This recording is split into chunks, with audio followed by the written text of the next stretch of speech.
Londres, au printemps de 1815, était lourd d'un brouillard qui s'accrochait aux fenêtres comme des doigts fantomatiques, un reflet juste des perspectives de plus en plus sombres de Lady Evangeline Crawford. Elle se tenait devant le miroir de sa chambre, évaluant d'un œil critique la femme qui la regardait en retour, une femme de 23 ans dont l'intelligence pétillait dans des yeux gris qui avaient vu trop de déceptions pour leur âge relativement jeune. Ses cheveux châtains avaient été simplement arrangés par sa femme de chambre, ornés des dernières épingles à perles de sa mère, tandis que sa robe de soie bleue délavée avait été habilement retouchée pour la 3e saison. Son décolleté et ses manches modestes reflétant à la fois la bienséance et leur situation financière réduite. Un autre bal, une autre soirée à rester le long du mur pendant que des débutantes plus jeunes, plus jolies et plus riches papillonnaient et se pavanent devant des messieurs éligibles. À 23 ans, Evangeline était déjà considérée comme définitivement laissée pour compte, un fait qui l'aurait moins troublé si les dettes de jeu de son père n'avaient pas fait d'un mariage convenable son seul espoir de sécurité.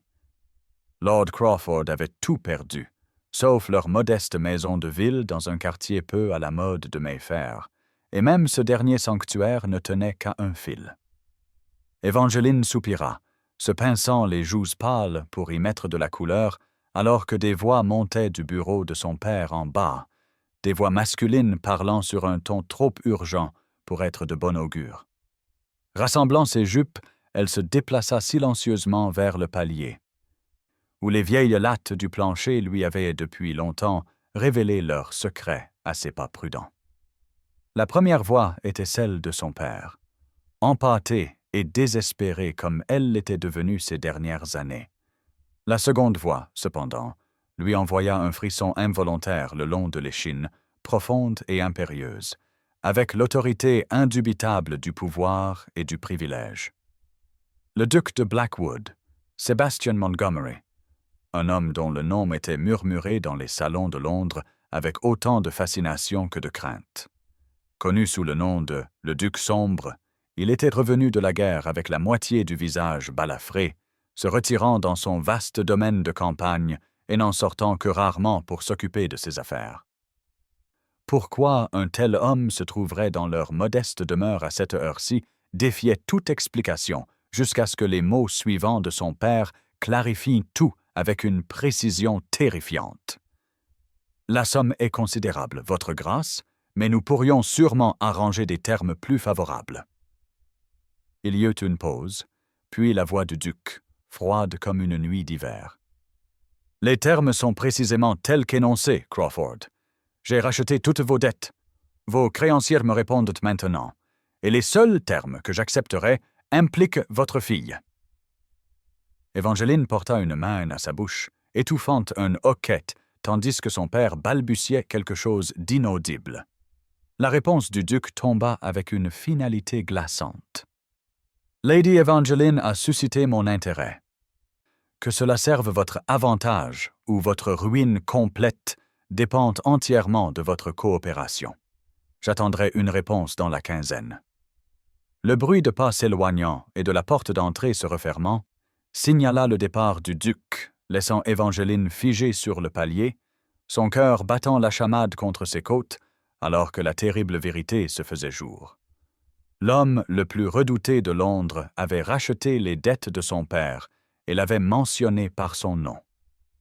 Elle était, semblait-il, déjà prise dans un piège invisible, bien qu'elle n'ait pas encore compris pourquoi le tristement célèbre duc de Blackwood avait jeté son dévolu sur elle, de toutes les personnes possibles.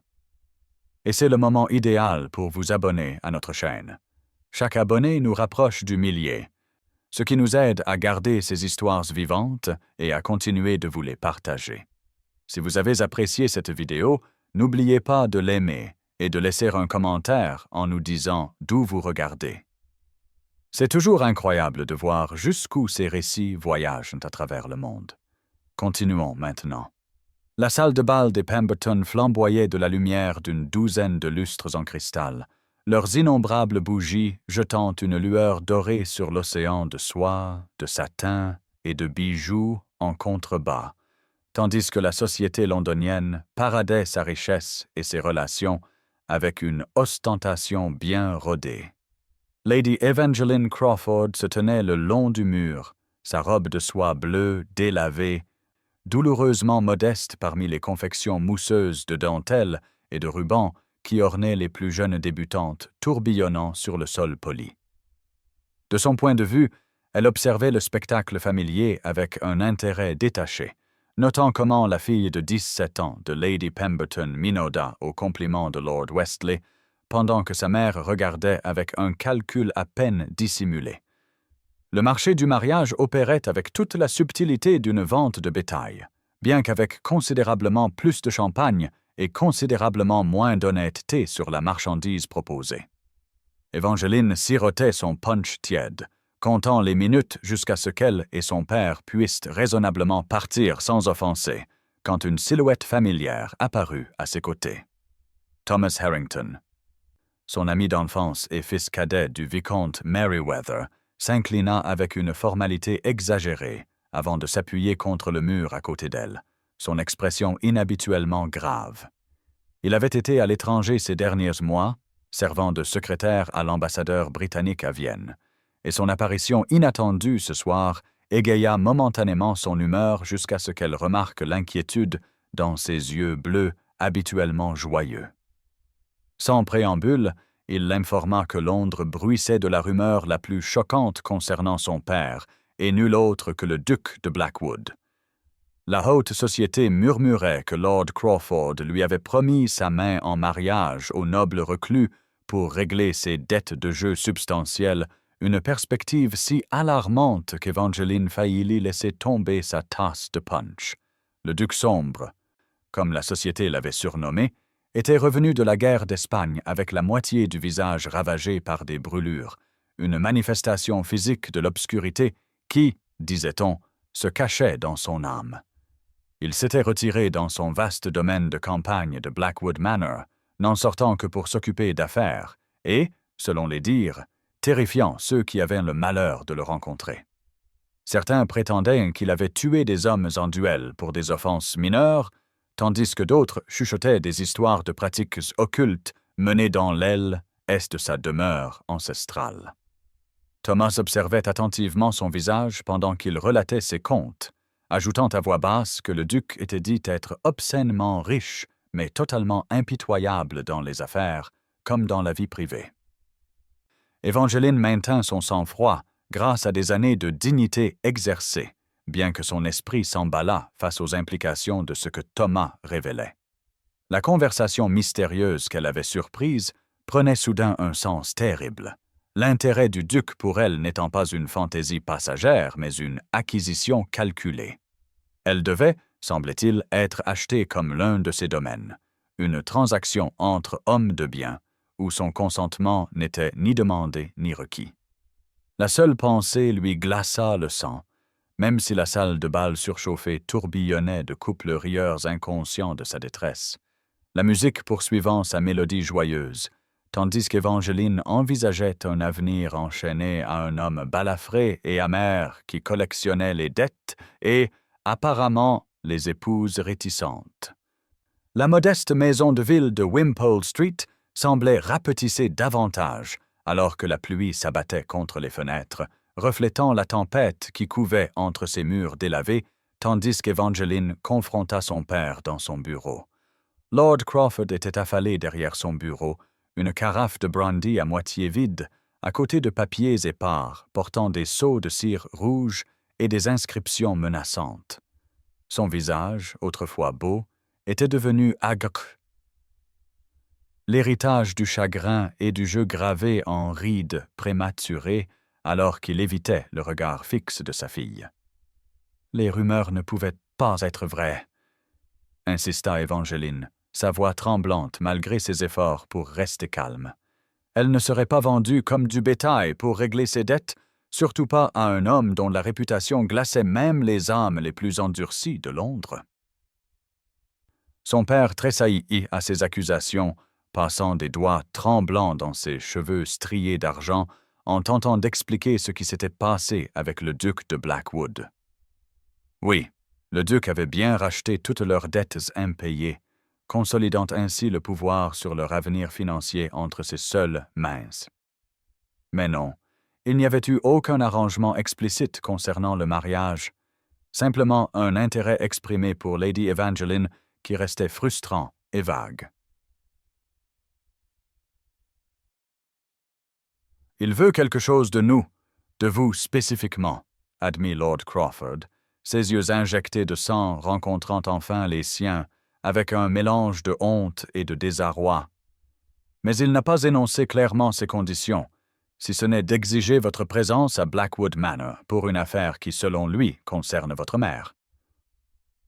À la mention de sa mère décédée depuis longtemps, Evangeline sentit son indignation faiblir un instant, la confusion remplaçant la juste colère. Quel lien possible pouvait exister entre sa douce mère, partie depuis 12 ans, et le redoutable duc de Blackwood?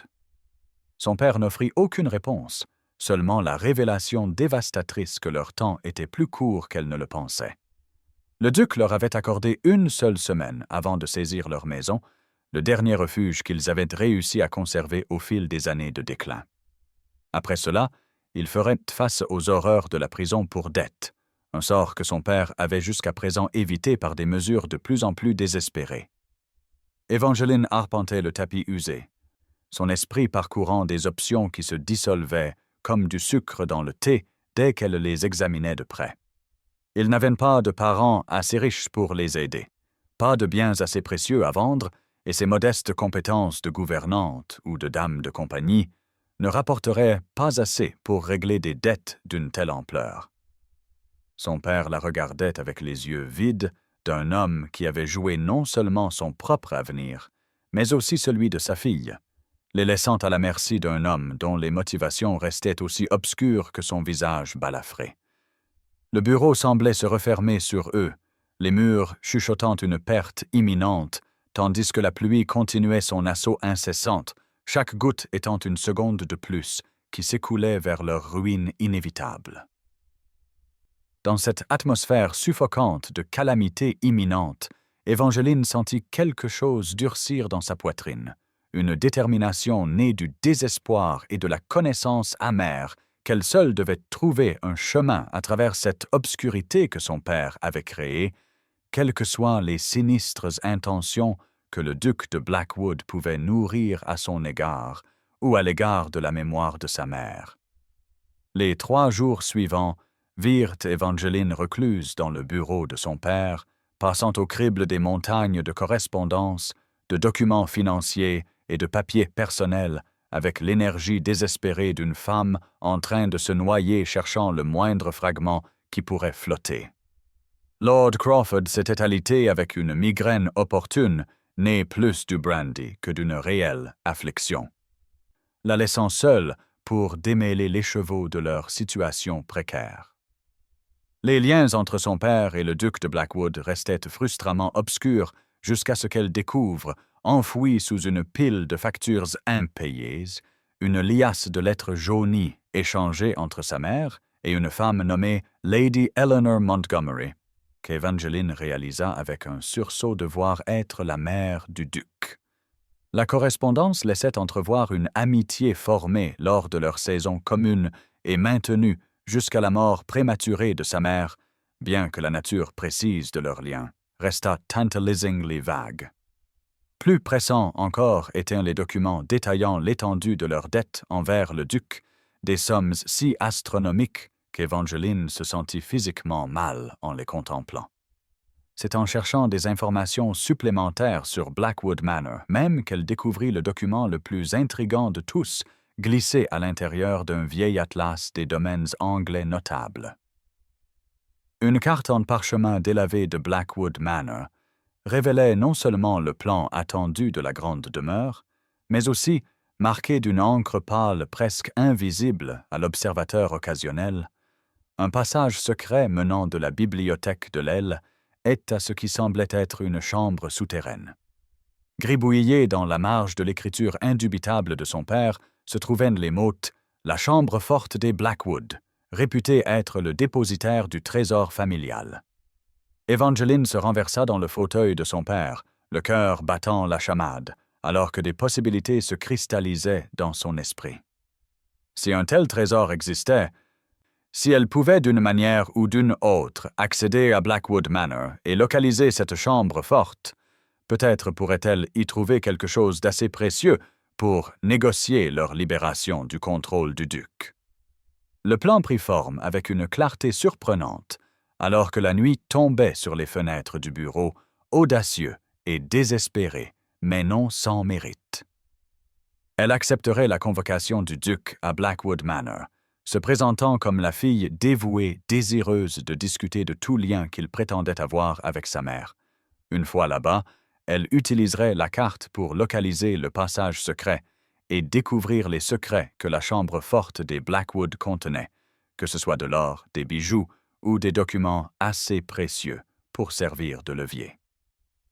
L'audace même du projet lui envoya un frisson de quelque chose qui ressemblait à de l'excitation, si différent de la résignation morne qui était devenue sa compagne constante ces dernières années. À minuit, Evangeline avait mémorisé la carte, brûlé l'original pour éviter sa découverte, et commencé à composer une lettre soigneusement formulée au duc acceptant son invitation à Blackwood Manor à sa plus proche convenance. L'Evangeline Crawford, qui s'était tenue docilement contre les murs des salles de bal, en regardant la vie passer, se transformait en quelqu'un de plus audacieux, quelqu'un prêt à prendre des risques extraordinaires pour assurer son avenir plutôt que d'attendre passivement le sort que les hommes décideraient pour elle. Même si cette transformation la menait directement dans l'antre de l'homme que Londres appelait le Duc sombre.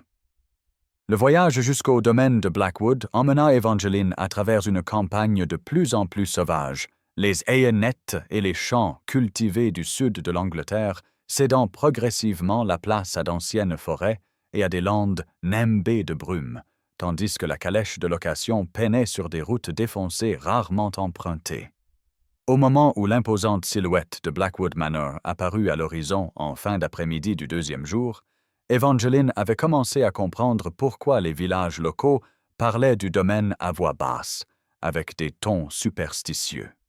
La structure massive se dressait contre le ciel assombri comme sortie d'un roman gothique, tout en flèches élancées, en pierres noircies et en rangées de fenêtres qui reflétaient la lumière déclinante comme des yeux aveugles. Les jardins que la calèche traversait maintenant avaient manifestement été magnifiques autrefois, mais des années de négligence les avaient transformés en un labyrinthe à moitié sauvage, où des statues de marbre regardaient à travers des rosiers envahissants et des nymphes de fontaines somnolentes sous des couvertures de lierre grimpants. Des gargouilles grimaçaient depuis la ligne de toit, leurs visages de pierre grotesques tordus en cris silencieux ou en rires moqueurs comme ils l'avaient fait pendant des siècles, témoins des secrets de générations de Blackwood. Lorsque la calèche s'arrêta enfin dans un crissement de gravier devant la grande entrée, Evangeline se prépara pour la performance dont dépendait son plan désespéré.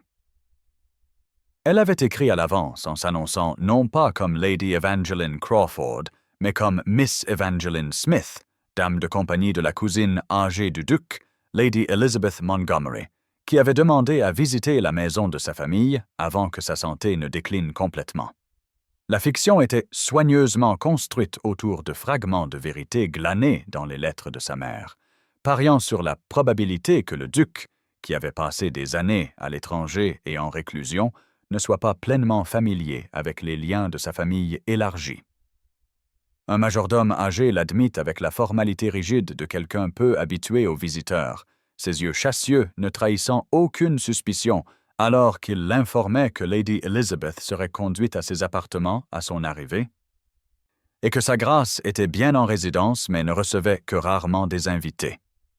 Le vaste hall d'entrée qu'elle traversa derrière lui parlait avec éloquence d'une grandeur passée. Ses sols en marbre ternis par le temps, ses tapisseries lourdes de poussière, et ses meubles drapés de housses de toile comme des fantômes patients. La poignée de domestiques qu'elle aperçut se déplaçait silencieusement dans les ombres, leurs expressions aussi fermées que les nombreuses portes qu'ils passaient. Évangeline nota chaque repère par rapport à sa carte mémorisée, le grand escalier, la galerie de portraits, le couloir de l'aile et qui mènerait, éventuellement, à la bibliothèque dissimulant le passage secret qu'elle cherchait.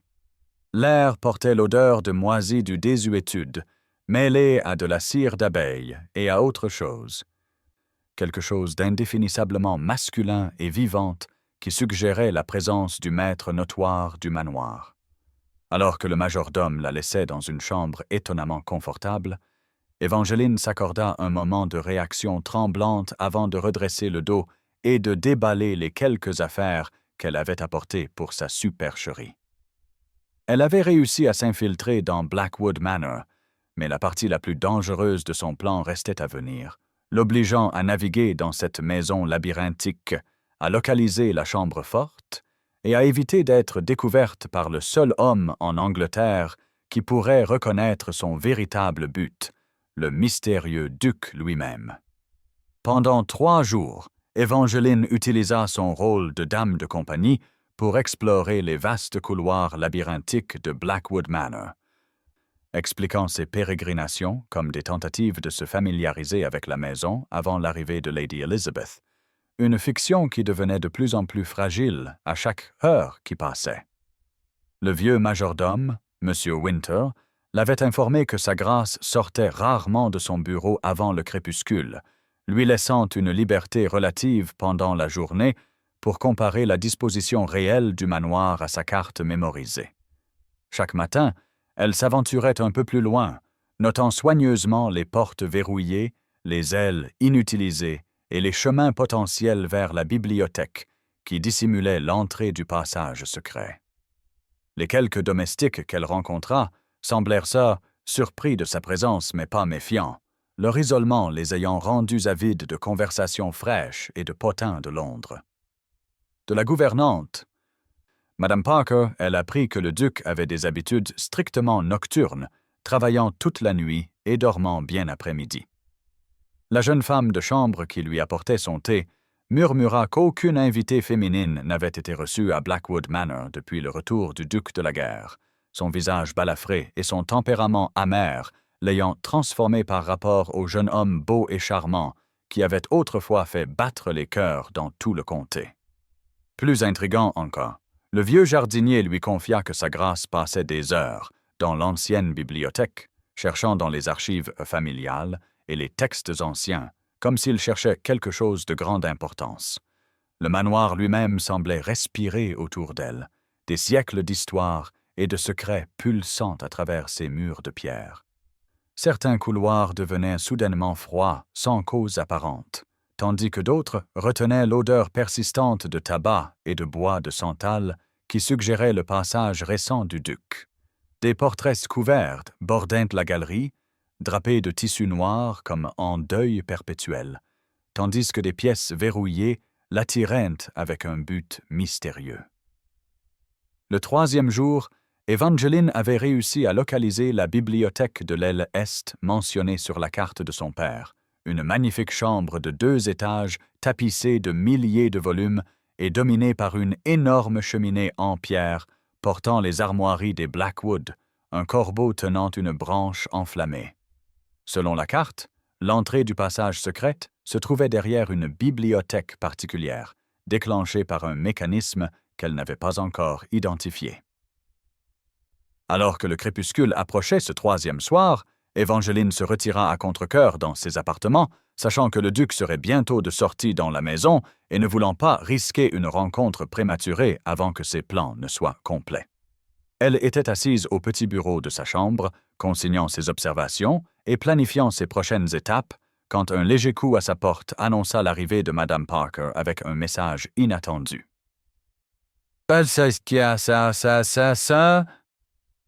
Sa grâce sollicite le plaisir de votre compagnie pour le dîner ce soir, Miss Smith, annonça la gouvernante avec une surprise évidente.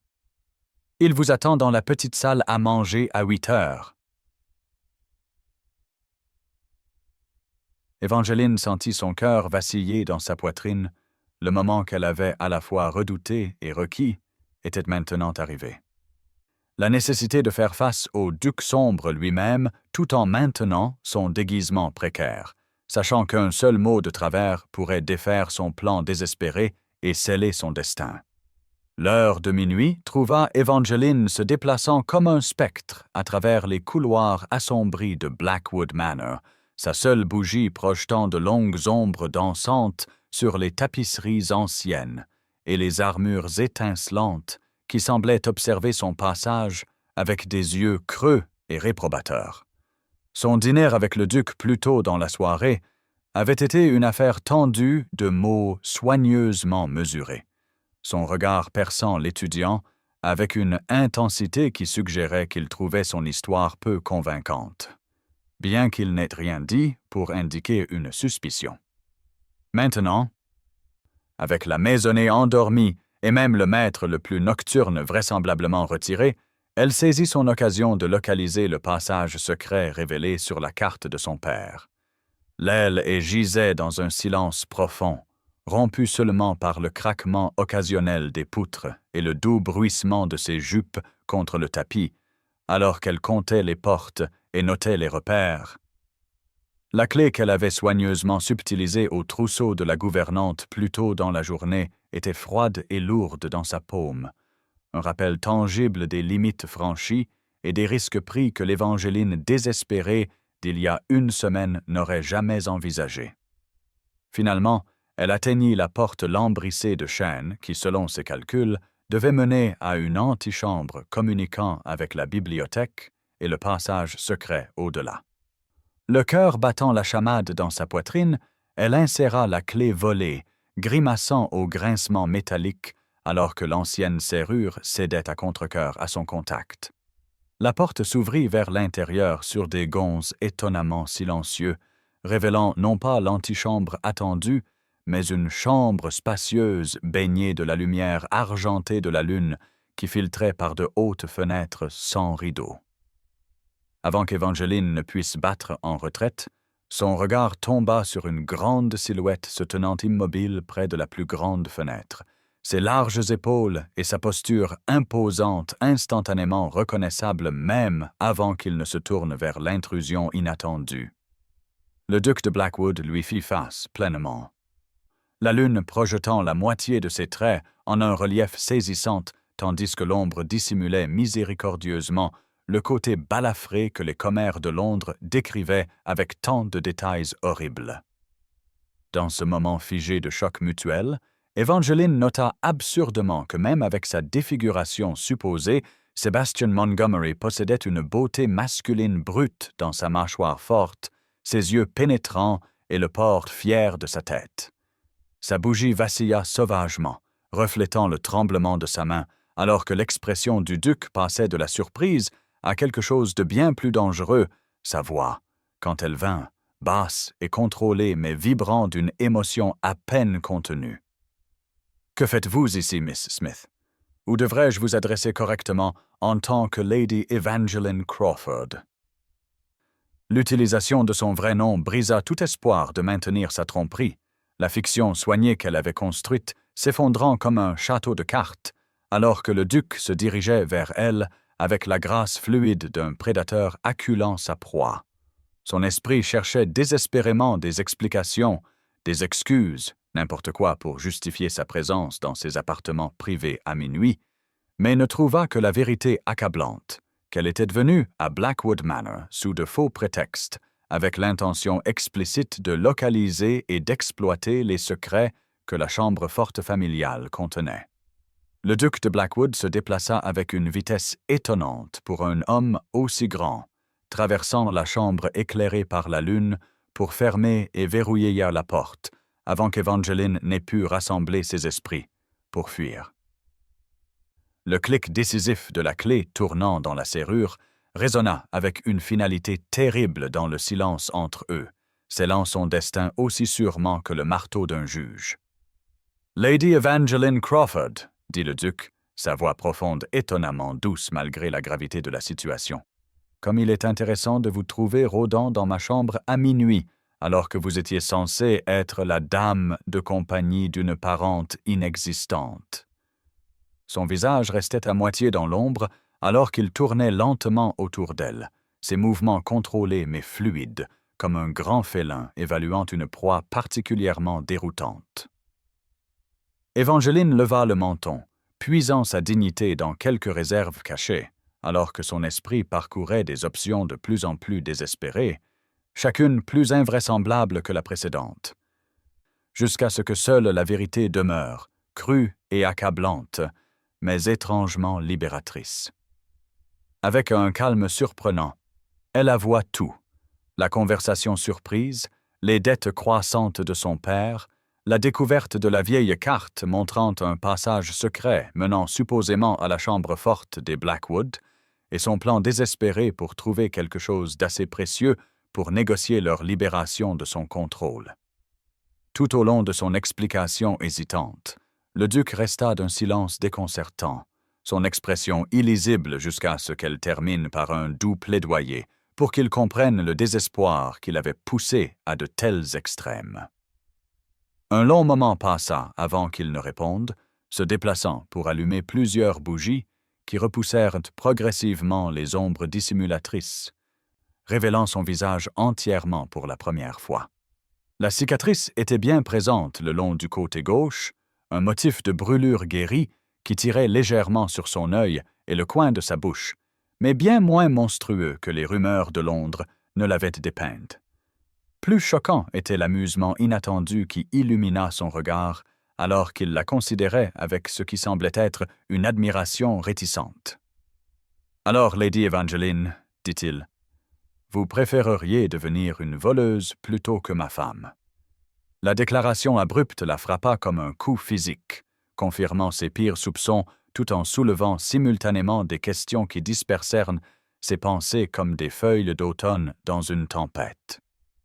Il avait bien eu l'intention de se marier, mais semblait plus intrigué qu'en colère par sa tentative de cambriolage, comme si son plan désespéré avait révélé quelque chose de son caractère qu'il trouvait étonnamment captivante.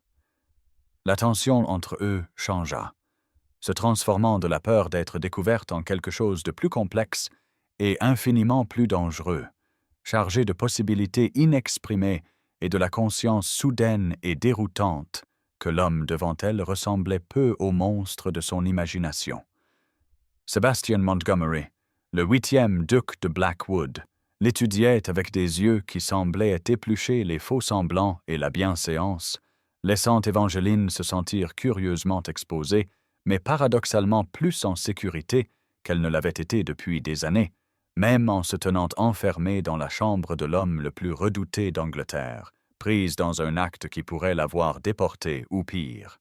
« Maintenant, vous devez m'épouser, » déclara le duc, ces mots tombant dans la pièce éclairée à la bougie, non pas comme une menace, mais avec la certitude calme d'un homme proposant la solution la plus logique à leur situation commune.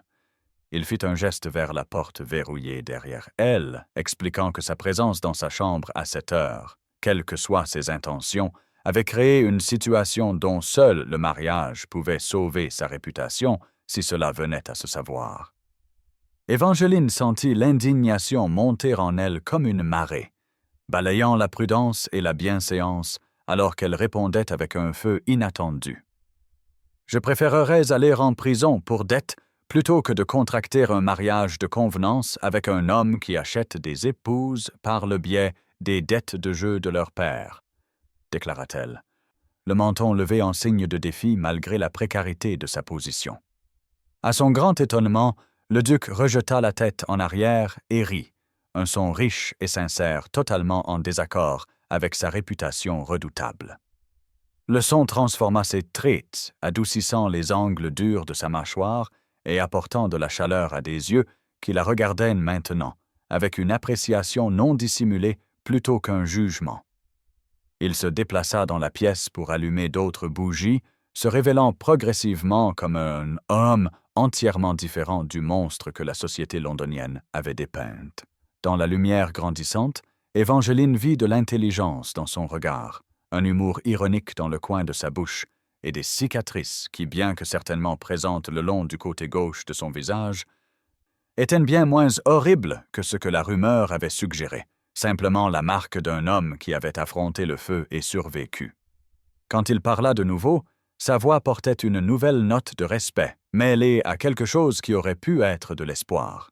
« Vous avez du caractère, Lady Evangeline, et de l'honnêteté aussi, des qualités que je trouve bien plus attrayantes que la déférence mielleuse que la plupart des dames offrent à la poursuite de mon titre et de ma fortune. » Il se rapprocha assez près pour qu'elle puisse détecter l'odeur de bois de santal et de cuir qui s'accrochait à sa peau, tout en maintenant une distance suffisante pour éviter toute inconvenance malgré l'intimité de leur environnement. « Je vous propose un marché à la place, » dit-il. « Un mois à Blackwood Manor en tant qu'invité. Dûment chaperonné, et avec toute la bienséance observée.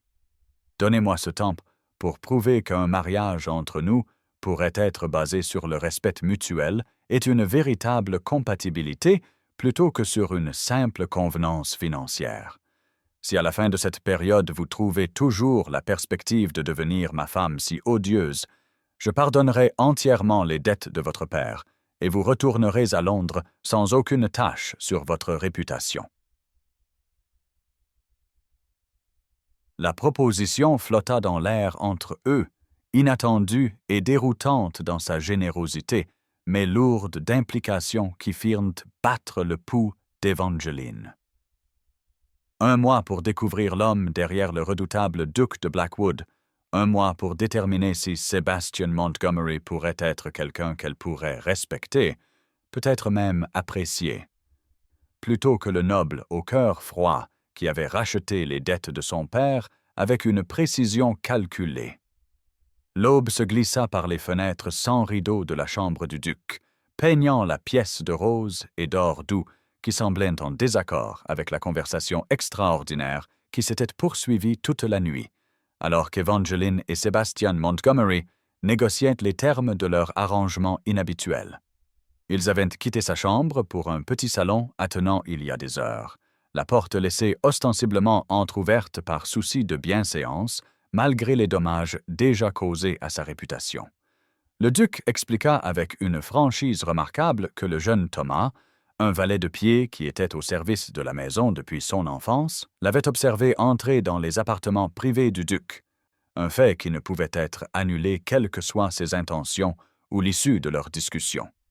Sa réputation, déjà compromise par cette visite nocturne, ne pouvait être sauvée que par un mariage immédiat ou une explication alternative plausible que les domestiques pourraient accepter sans poser de questions.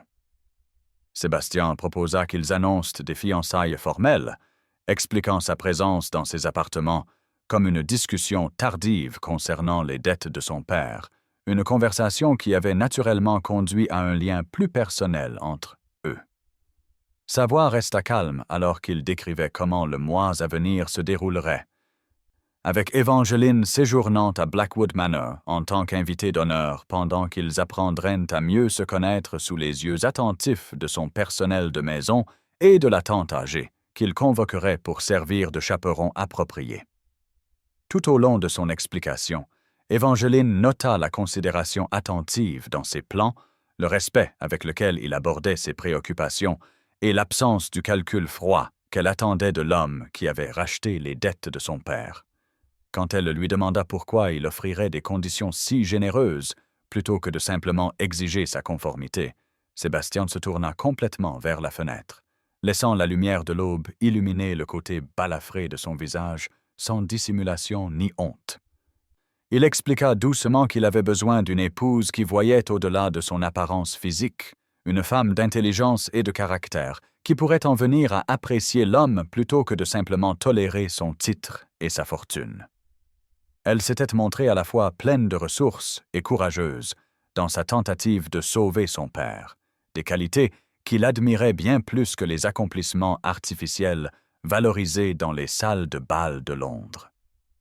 La véritable vulnérabilité de son aveu toucha quelque chose d'inattendu dans le cœur d'Evangeline, adoucissant sa résistance, même si le pragmatisme la forçait à reconnaître que son offre représentait sa seule voie viable.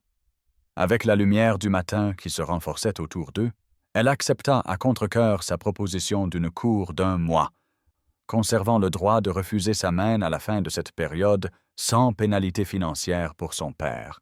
Alors que Sébastien ouvrait formellement la porte du salon pour la raccompagner à ses propres appartements, Évangeline se sentit étrangement étourdie, incertaine si c'était par épuisement après la longue nuit ou par la sensation déroutante d'avoir découvert un homme d'honneur et de complexité là où elle s'était attendue à ne trouver qu'un créancier monstrueux. Le duc de Blackwood, semblait-il, pourrait être aussi différent de sa réputation redoutable que Blackwood Manor l'était de la forteresse froide et sans âme de son imagination.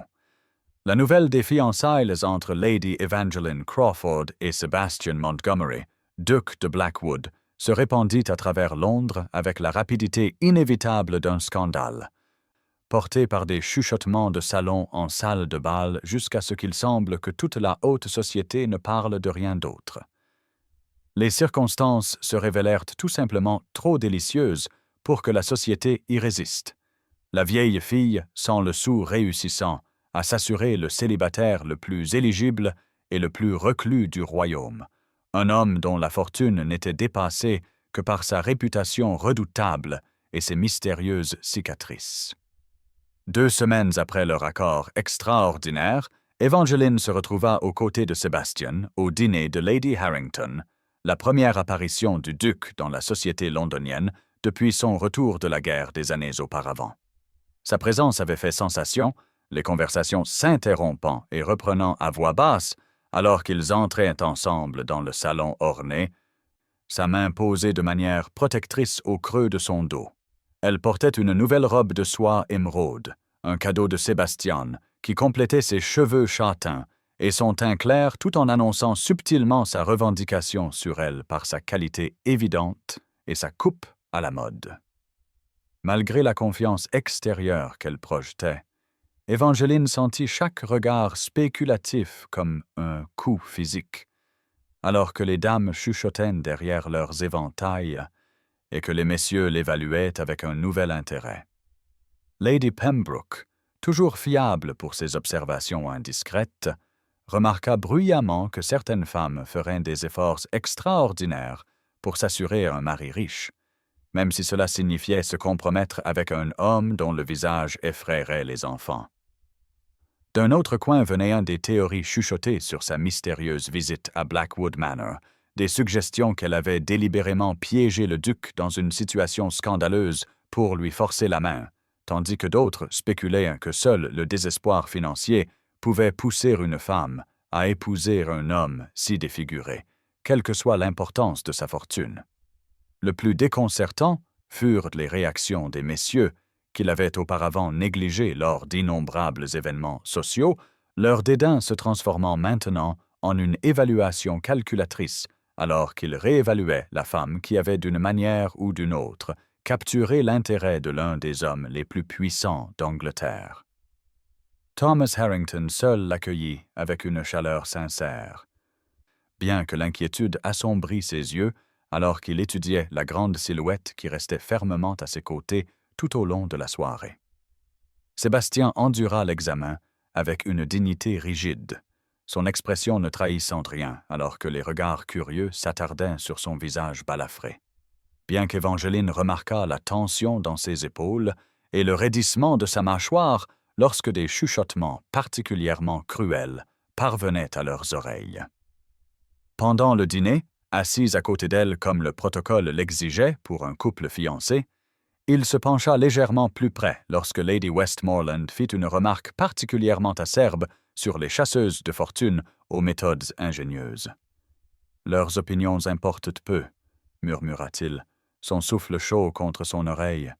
« J'ai vécu pire. » La solidarité tranquille dans sa voix, la reconnaissance partagée qu'ils affrontaient ensemble ce gant de spéculation, déclencha une chaleur inattendue dans la poitrine d'Évangeline, une sensation dangereusement proche de la gratitude pour l'homme que la société croyait qu'elle avait piégé dans le mariage.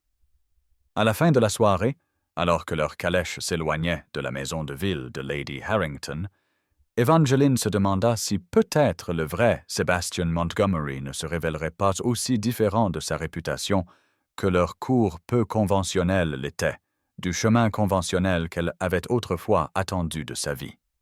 Le retour à Blackwood Manor, après l'examen minutieux de Londres, parut étonnamment comme un sanctuaire pour Evangeline. Les pierres anciennes et les couloirs silencieux offrant un répit face aux spéculations cruelles de la société.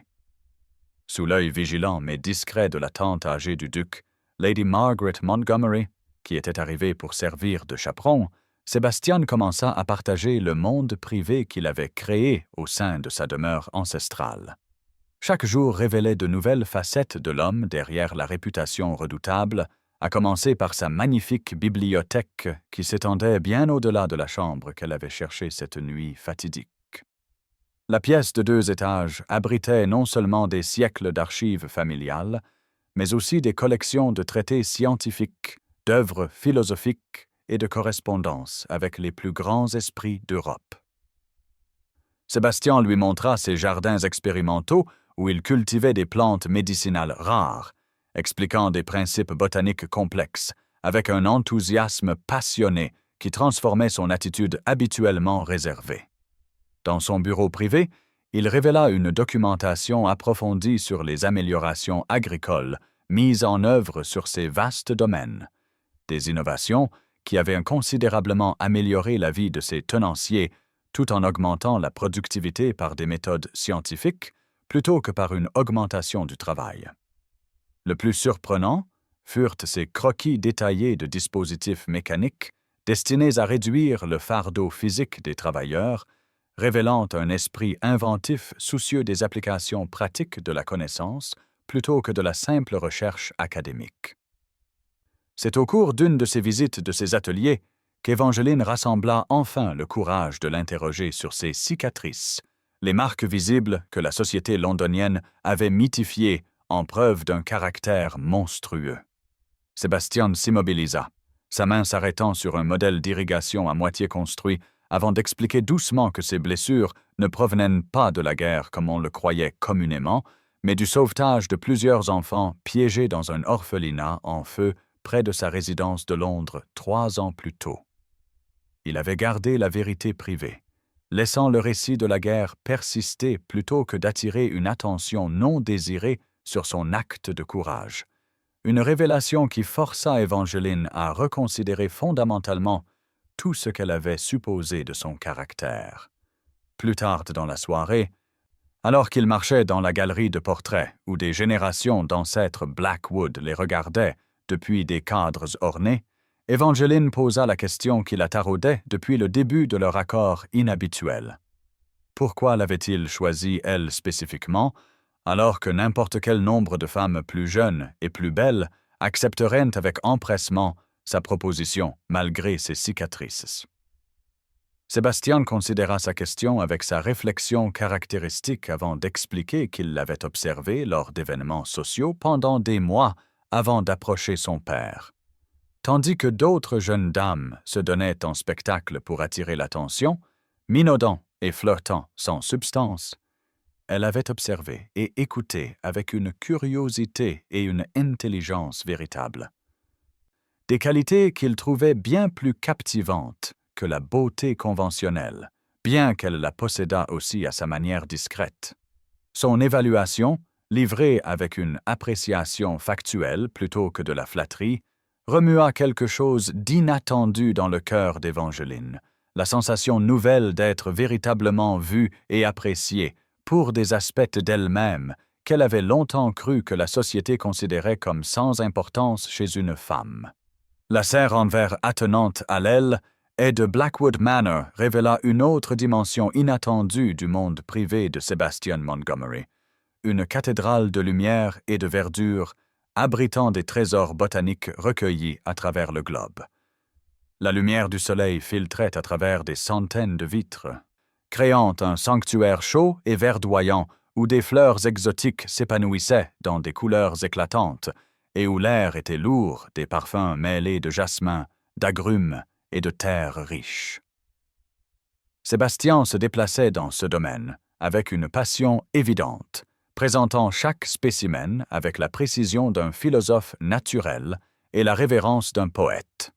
Lorsqu'ils s'arrêtèrent devant une collection de plantes sans prétention aux petites fleurs blanches, Évangeline le surprit en identifiant non seulement la plante comme étant de la valériane, mais aussi en détaillant ses propriétés pour traiter l'insomnie et les troubles nerveux.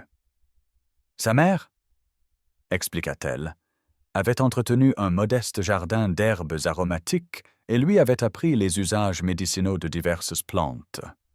Des connaissances qu'Évangeline avait approfondies par ses propres lectures dans la bibliothèque de son père.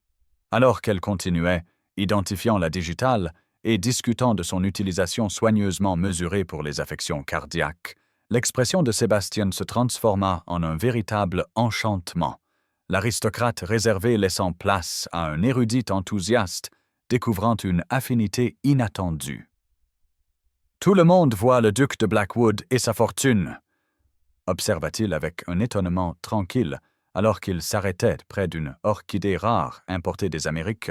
« Mais vous voyez les plantes elles-mêmes. » La simple déclaration, livrée sans artifice ni flatterie, toucha Évangeline plus profondément que les compliments élaborés d'une douzaine de prétendants conventionnels. Ce soir-là, après avoir dîné avec Lady Margaret, qui se retira tôt avec tact en invoquant la fatigue de son voyage, Sébastien et Évangeline restèrent dans le petit salon où un feu éloignait le froid printanier. Leur conversation, initialement axée sur les textes botaniques, s'élargit progressivement pour englober leurs auteurs préférés, des idées philosophiques et finalement les déceptions personnelles qui les avaient tous deux façonnés. Sébastien parla de son isolement après son retour de l'incendie de l'orphelinat, comment la société avait reculé devant ses cicatrices et chuchoté sur sa réclusion jusqu'à ce qu'il se retire complètement, trouvant compagnie dans les livres et la correspondance plutôt que dans les salles de bal. À son tour, Évangeline confessa le désespoir silencieux de voir sa jeunesse et ses perspectives s'évanouir, tout en maintenant la façade de contentement attendu d'une femme célibataire de bonne famille, l'invisibilité silencieuse qui s'abattait sur elle, alors qu'elle passait de débutante à vieille fille dans le décompte cruel de la société. Leur compréhension commune de la déception créa un pont entre eux, une connexion intellectuelle que ni l'un ni l'autre n'avaient jamais expérimentée. Alors que minuit approchait et que la bienséance exigeait qu'ils se séparent, Évangeline réalisa avec une clarté saisissante que pour la première fois de sa vie, elle avait engagé une conversation avec un homme qui appréciait son esprit autant que n'importe quel attribut physique, qui écoutait ses opinions avec un intérêt sincère, plutôt qu'avec une patience polie. Le Sébastien Montgomery révélé au cours de ces heures ne ressemblait en rien au redoutable duc de Blackwood, mais semblait plus substantiel, plus réel que le fantôme qui avait hanté l'imagination de Londres. Alors qu'ils se souhaitaient « bonne nuit » à la porte du salon, leurs mains se touchèrent brièvement. Un contact plus significatif dans sa retenue que n'importe quelle déclaration passionnée n'aurait pu l'être à ce stade délicat de leur cours peu conventionnel. La vérité derrière l'intérêt de Sébastien pour Évangeline émergea de manière inattendue un après-midi alors qu'elle explorait l'aile ouest rarement utilisée de Blackwood Manor. Dans un petit bureau rempli de piles de documents jaunissants, elle découvrit des dizaines de journaux, de lettres et de correspondances officielles. Tous relatifs à un seul événement, le procès pour trahison du 6e duc de Blackwood, le grand-père de Sébastien, pendant les guerres napoléoniennes. Page après page détaillait la recherche méthodique de Sébastien pour un document manquant censé prouver que son grand-père avait agi en tant qu'agent double avec la pleine connaissance de la couronne, sa trahison apparente étant en réalité une supercherie soigneusement orchestrée pour fournir de fausses informations aux Français. La preuve aurait été scellée dans un compartiment secret quelque part, à l'intérieur de Blackwood Manor, son emplacement perdu après la mort soudaine du 6e duc avant que son nom ne puisse être lavé. Avec un étonnement croissant, Évangeline réalisa que la carte qu'elle avait découverte dans le bureau de son père La chambre forte au trésor qu'elle avait cherché à piller n'avait rien à voir avec de l'or ou des bijoux, mais avec ce précieux document qui pourrait restaurer l'honneur de la famille Blackwood. Quand Sebastian la trouva au milieu des papiers, son alarme initiale céda la place à une franchise réticente alors qu'il confirmait ses soupçons. Le nom des Blackwood ne s'était jamais remis de la souillure de la trahison, malgré la grâce posthume de son grand-père, les chuchotements suivant leur famille à travers les générations et contribuant à l'empressement de la société à croire le pire du duc actuel. L'isolement de Sébastien avait été autant un choix conscient pour se concentrer sur la réhabilitation du nom de son grand-père qu'une réaction à la cruauté de la société concernant ses cicatrices. La révélation la plus troublante vint lorsque Sébastien admit que Lord Crawford l'avait approché des mois plus tôt, prétendant connaître l'existence du document perdu et offrant son aide en échange d'une contrepartie financière. Le lien entre leurs familles avait été délibérément orchestré par son père, qui avait probablement placé la carte, en sachant qu'Evangeline la découvrirait, et chercherait à se rendre à Blackwood Manor. La prise de conscience qu'elle avait été manipulée non seulement par son père, mais potentiellement par Sébastien lui-même, laissa Evangeline chancelante, pleine de confusion et de trahison. Quand elle exigea de savoir si son intérêt pour elle n'avait été qu'une extension calculée de son obsession pour l'honneur familial, Sébastien répondit avec une crudité inattendue. Il avait bien racheté les dettes de son père comme moyen d'établir un lien, mais pas pour la piéger dans le mariage. Il l'avait observée pendant des mois, lors d'événements sociaux, intrigué par son intelligence et sa dignité tranquille, cherchant un moyen de la rencontrer convenablement en dehors des contraintes artificielles des salles de bal, où ses cicatrices et son titre submergeaient toute possibilité d'interaction sincère. La carte, les dettes, la rencontre de minuit dans sa chambre, tout avait été des fils dans une tapisserie tissée par les circonstances et un dessin délibéré, laissant Evangeline incertaine si elle avait été la victime d'une manipulation élaborée ou la bénéficiaire d'un destin non conventionnel. Alors qu'elle laissait Sébastien debout au milieu des preuves de la disgrâce passée de sa famille et de ses propres motivations complexes, Evangeline sentit les fondations de leur connexion naissante trembler sous le poids de ces révélations, même si une partie d'elle reconnaissait l'honnêteté convaincante avec laquelle il avait finalement partagé son véritable but. La recherche du document caché transforma leur connexion hésitante en quelque chose de plus profond, alors que Sébastien et Evangeline passaient de longues heures dans diverses pièces de Blackwood Manor, consultant des plans architecturaux, des histoires de famille et les fragments de sa carte mémorisée. Leur but commun créa une intimité naturelle alors qu'ils travaillaient côte à côte dans la bibliothèque, leurs épaules se frôlant occasionnellement en se penchant sur le même texte, leurs doigts se touchant accidentellement en atteignant le même volume. 3 semaines après le début de leur arrangement, une violente tempête de printemps s'abattit sur le domaine, la pluie fouettant les fenêtres de la bibliothèque, avec une telle fureur que Sébastien ordonna des bougies et des bûches supplémentaires pour le feu, jugeant dangereux pour Evangeline de retourner à ses appartements à travers les couloirs assombris. Alors que les éclairs illuminaient la pièce de flash blanc, saisissant, suivi de grondements de tonnerre qui semblaient ébranler les fondations mêmes de l'ancienne demeure, Sébastien révéla progressivement des facettes de lui-même qu'il n'avait partagées avec personne d'autre. À la lueur du feu, sa voix basse et mesurée. Il parla d'une enfance marquée par l'isolement, un garçon qui hérita d'un titre à 12 ans seulement pour découvrir qu'il venait avec une responsabilité écrasante et le poids d'un héritage terni par des rumeurs de trahison.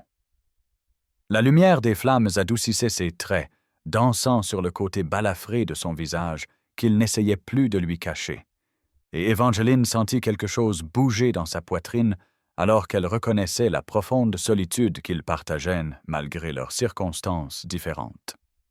Sans planifier ni considérer la bienséance, elle tendit la main à travers le petit espace entre eux et toucha doucement sa joue balafrée. ses doigts traçant la texture inégale, avec une tendresse qui les surprit tous les deux. Sébastien se figea sous son contact, ses yeux s'écarquillant de vulnérabilité et de méfiance mêlée. « N'offrez pas un réconfort que vous ne pensez pas, » murmura-t-il, sa voix rauque d'émotion et de doute née d'années à faire face à la révulsion ou à la pitié. Évangeline se rapprocha, son cœur battant la chamade sous ses côtes, alors qu'elle répondait doucement que ce n'était peut-être pas du réconfort qu'elle offrait, mais tout autre chose, quelque chose que ni l'un ni l'autre n'avaient anticipé au début de leur arrangement. La tension entre eux changea, se transforma en un courant de conscience qui semblait électrifier l'air comme la foudre au-delà des fenêtres.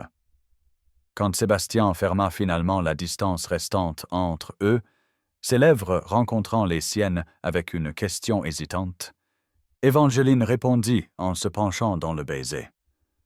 Ses mains se levant pour encadrer son visage sans hésitation ni distinction entre la peau balafrée et non balafrée. La connexion était douce mais profonde, tendre mais transformatrice, un premier baiser différent de tout ce qu'Évangeline avait imaginé pendant ces années d'invisibilité sociale ou que Sébastien avait cru possible après sa défiguration. Alors qu'ils s'écartaient lentement, la tempête continuait son assaut sur Blackwood Manor, mais à l'intérieur de la bibliothèque, une autre sorte de tempête avait à jamais altéré le paysage entre eux, transformant ce qui avait commencé comme un arrangement de nécessité en quelque chose que ni l'un ni l'autre ne pouvaient nier détenir la possibilité d'un attachement sincère. La découverte de la chambre cachée eut lieu 3 semaines après le début de leur arrangement inhabituel, après des jours d'enquête méthodique combinant la connaissance de la maison de Sébastien avec le souvenir d'Évangeline de la carte de son père.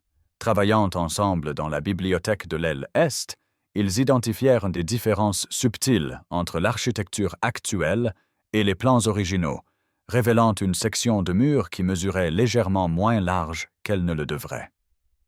Tard un soir, Lady Margaret étant retirée en toute sécurité. Ils pressèrent et poussèrent les panneaux de bois jusqu'à ce que Sébastien découvre un mécanisme dissimulé derrière un volume particulier d'histoire familiale, faisant pivoter une section d'étagère vers l'extérieur avec le grognement réticent de charnières longtemps inutilisées. Le passage étroit au-delà les mena en bas d'un escalier en colimaçon en pierre, éclairé par les bougies qu'ils portaient. Les flammes dansantes révélant des siècles de poussière non perturbée jusqu'à leur descente. Au bas, ils ne trouvèrent pas une chambre forte remplie d'or comme Évangeline l'avait autrefois imaginé, mais une petite chambre contenant une seule boîte en fer scellé du blason des Blackwood. À l'intérieur se trouvait le document que Sébastien avait cherché pendant des années, les ordres signés de son grand-père par le prince régent lui-même, autorisant ses activités apparemment traîtresses dans le cadre d'une opération complexe de contre-espionnage. La preuve qui restaurerait l'honneur de sa famille avait été cachée pour être mise en sécurité, puis perdue dans le chaos qui suivit la mort soudaine du vieux duc, attendant des décennies d'être redécouverte. Leur triomphe partagé se manifesta par un moment de connexion physique inattendue.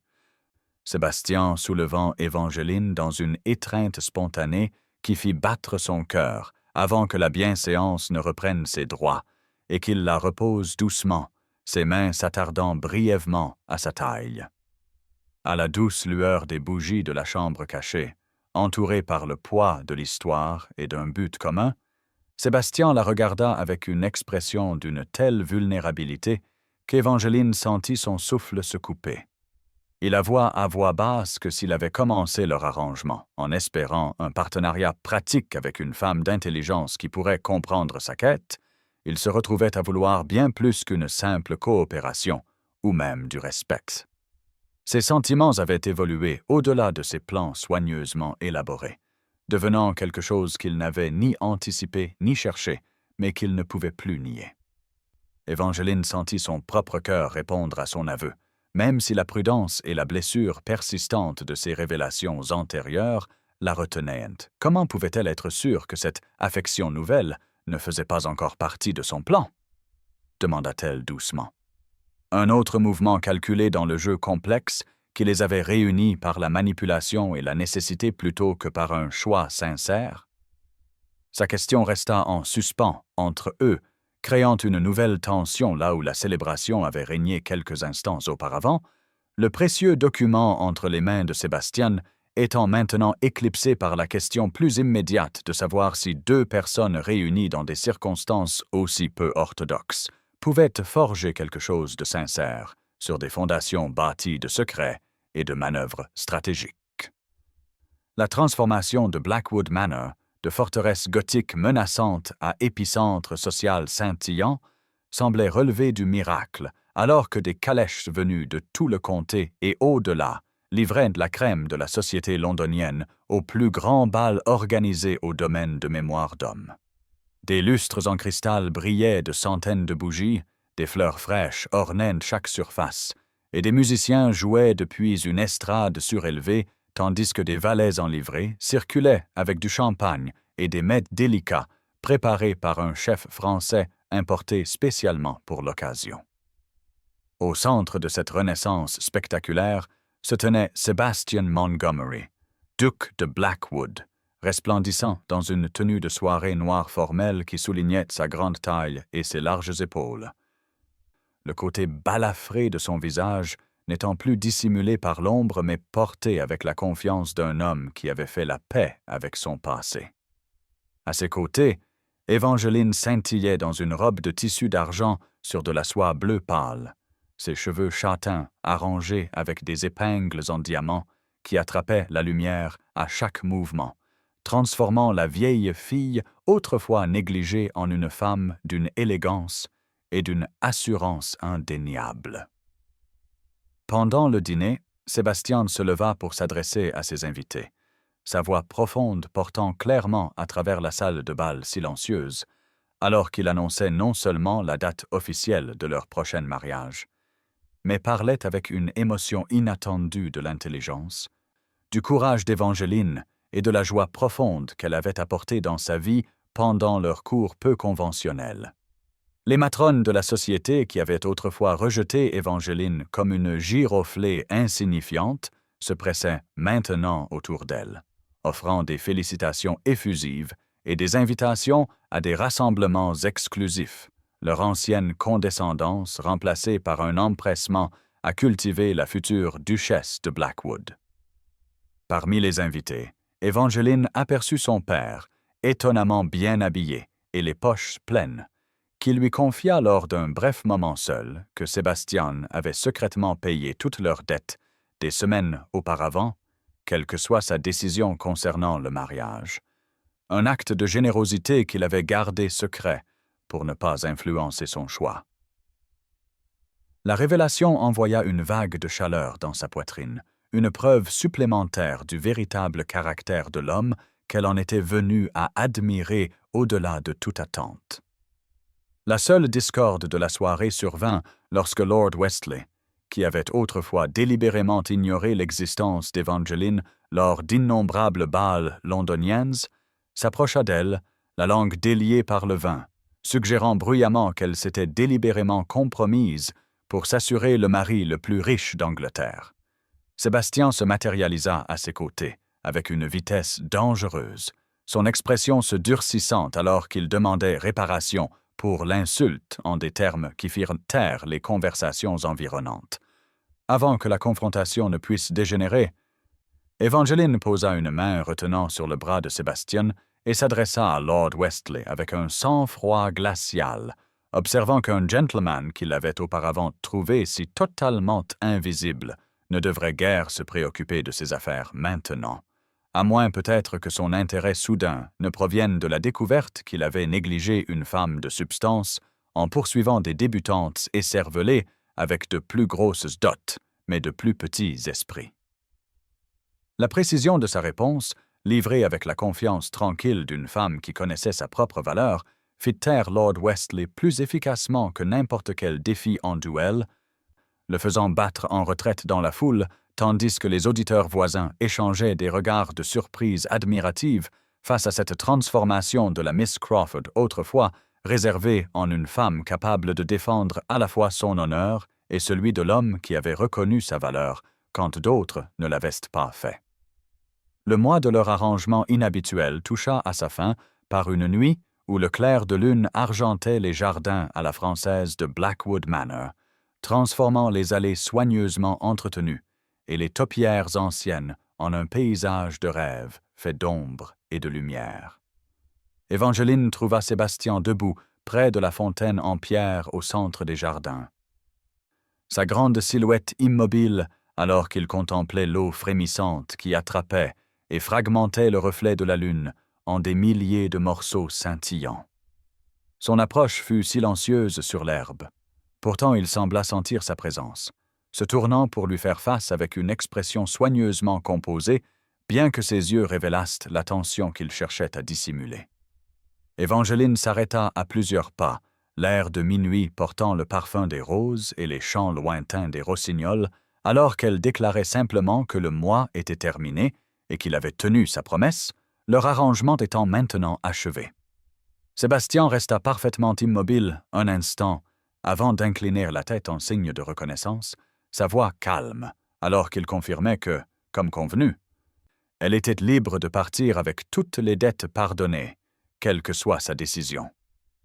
Bien que ses paroles restassent contrôlées, Évangeline nota la légère tension dans ses épaules, le raidissement à peine perceptible de sa mâchoire, alors qu'il se préparait à ce qu'il s'attendait clairement à être un rejet.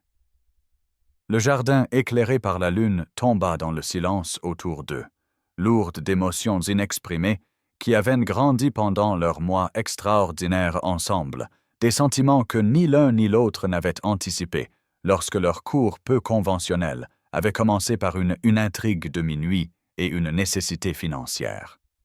Sébastien se détourna légèrement, lui offrant la courtoisie d'une séparation digne, quand Évangeline fit un pas de plus et précisa qu'elle n'avait pas dit qu'elle partait, seulement que leur arrangement était terminé. Ce qui se passerait maintenant serait leur choix plutôt que leur obligation, des mots qui firent se retourner Sébastien vers elle avec un espoir prudent, transformant ses traits austères.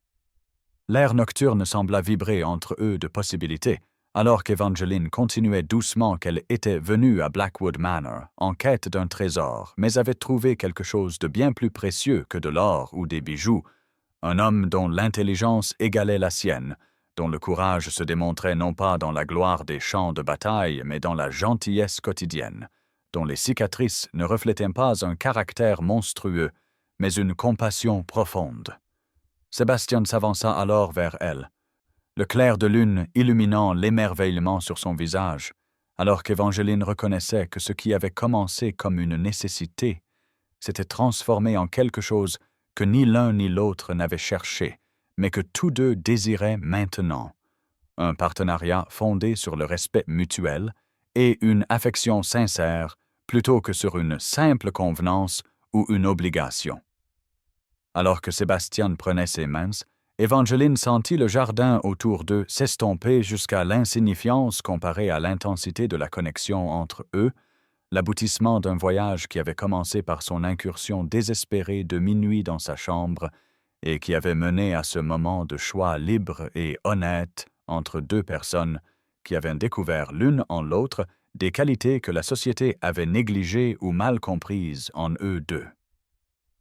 Sébastien se déplaça avec une grâce délibérée pour s'agenouiller devant Évangeline dans le jardin éclairé par la lune, l'imposant duc de Blackwood mettant de côté son titre et son pouvoir pour se présenter simplement comme un homme amoureux. La transformation était remarquable, sa présence habituellement impérieuse cédant la place à une vulnérabilité sincère, alors qu'il la regardait avec des yeux qui ne contenaient aucun calcul ni stratégie, seulement une émotion non dissimulée qui attrapait le clair de lune comme l'eau de la fontaine derrière eux. Il parla doucement, mais avec une profonde sincérité, lui rappelant qu'il avait autrefois verrouillé une porte et exigé le mariage par les circonstances et la nécessité, mais que maintenant il souhaitait ouvrir toutes les portes entre eux et demander à la place son cœur librement donné.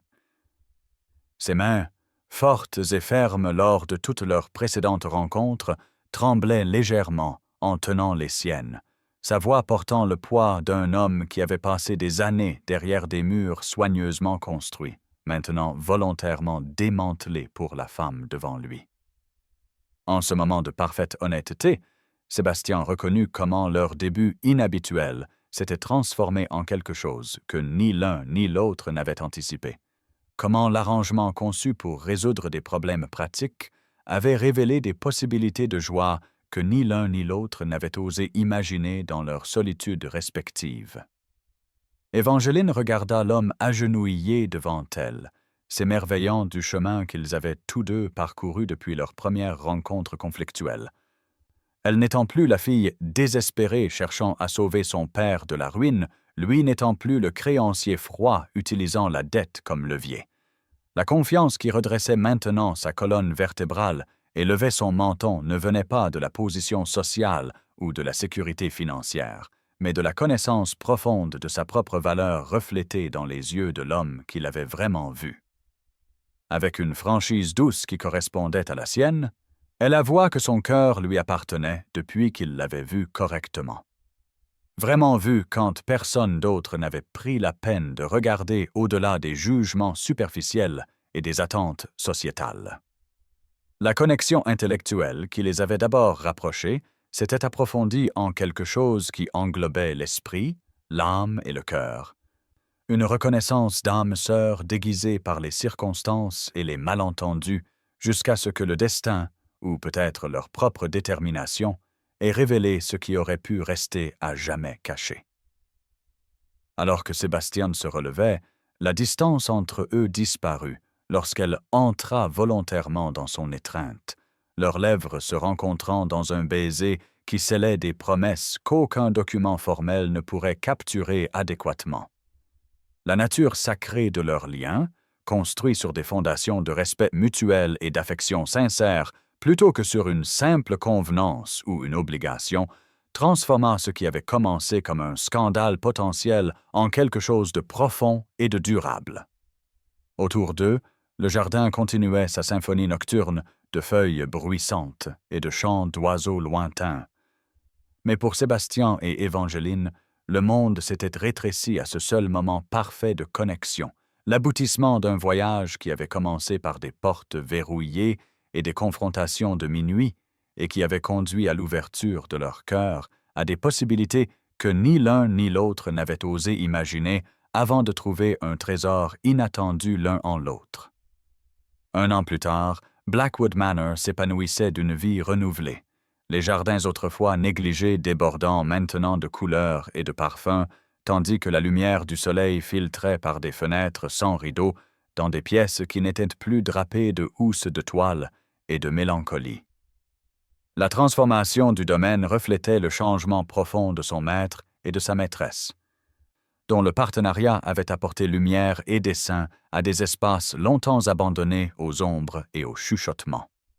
Sébastien avait réussi à présenter les documents découverts aux autorités compétentes, le nom de son grand-père étant officiellement lavé de l'accusation de trahison par proclamation royale. L'honneur des Blackwood restauré après des décennies de disgrâce imméritée. Évangeline, maintenant la duchesse de Blackwood, avait créé une fondation pour l'éducation des jeunes femmes aux moyens limités, utilisant une partie de la substantielle fortune des Blackwood pour créer des opportunités pour les jeunes filles dont l'intelligence et le potentiel pourraient autrement être négligés par la société, tout comme les siens l'avaient été, avant que Sébastien ne reconnaisse sa véritable valeur. La Garden Party célébrant leur premier anniversaire avait attiré les plus belles familles de tout le comté. Et au-delà, beaucoup des mêmes invités, qui avaient autrefois chuchoté sur l'épouse compromise, et son mari balafré admirant maintenant l'accord parfait entre l'intelligente Lady Blackwood et son duc dévoué. Lady Pembroke commenta bruyamment à qui voulait l'entendre que l'on pouvait pratiquement voir la connexion entre eux, comme 2 volumes rares de la même collection, enfin placés côte à côte après des années de séparation. Lord et Lady Harrington observèrent avec approbation comment Sébastien consultait sa femme sur des questions que la plupart des maris considéreraient comme dépassant l'entendement féminin, tandis que Thomas, maintenant fiancé lui-même à une jeune femme vive de bonne famille, souriait en connaissance de cause à l'affection sincère, évidente, dans chaque regard que le couple échangeait. Alors que Sébastien et Évangeline se tenaient en Tiancebelle pour accueillir leurs invités sous une tonnelle couverte de rosée, sa main reposante légèrement au creux de son dos dans un geste de possession tranquille, il se pencha plus près pour lui murmurer à l'oreille, sa voix portant l'intimité enjouée qu'ils avaient découverte au cours de leur année de mariage. « N'êtes-vous pas heureuse d'avoir été surprise dans ma chambre cette nuit-là, duchesse ?» murmura-t-il, son souffle chaud contre sa peau, ce à quoi Évangeline répondit avec le sourire confiant d'une femme sûre à la fois de sa position et de l'affection de son mari. « Je n'ai pas été surprise, votre grâce. J'ai enfin été trouvée. » Leur rire partagé attira les regards curieux des invités voisins, dont aucun ne pouvait comprendre la signification privée de l'échange. Comment un moment qui avait semblé catastrophique à l'époque avait finalement ouvert la porte à un bonheur profond que ni l'un ni l'autre n'avait cru possible. Car parfois, ce qui semble être un moment de scandale ou de désespoir se révèle être le chemin inattendu pour découvrir où nous appartenons vraiment, avec la personne qui voit au-delà de nos façades, soigneusement construite le moi authentique qui se cache en dessous, reconnaissant la valeur et la possibilité là où d'autres ne perçoivent que des limites et des défauts, transformant ce qui commence comme une nécessité en quelque chose de librement choisi et d'infiniment précieux.